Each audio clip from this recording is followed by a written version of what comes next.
I'm Nick's AI avatar. I make these videos so Nick has time to do other work. In this one, we're going over how to enter inscriptions on an order. This is the tab that keeps people up at night, and it should. Everything you type here ends up sandblasted into granite.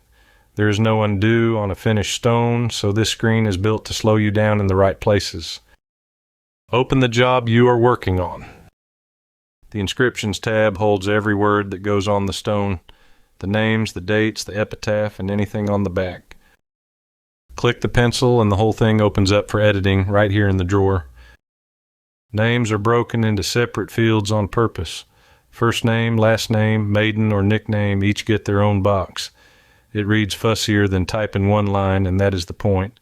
A name split into parts is a name somebody actually looked at. Last name next. Spell it the way the family spells it, not the way it sounded on the phone. Maiden name or nickname if the family wants one. On a lot of stones, this is the line the grandchildren care most about. Then the dates.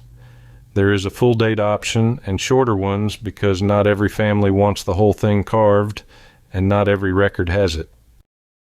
The epitaph is the line the family chose.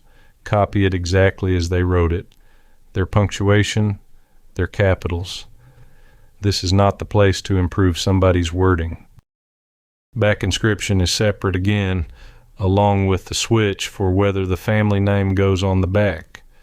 Keeping them apart means the shop never has to guess which face a line belongs on. Save, and every one of those words is now on the order, ready to flow onto the proof the family signs off on and onto the paperwork the shop cuts from. Type it here once carefully and it flows to the proof and the shop from the same place. Nobody is retyping a name off a sticky note at the sandblaster.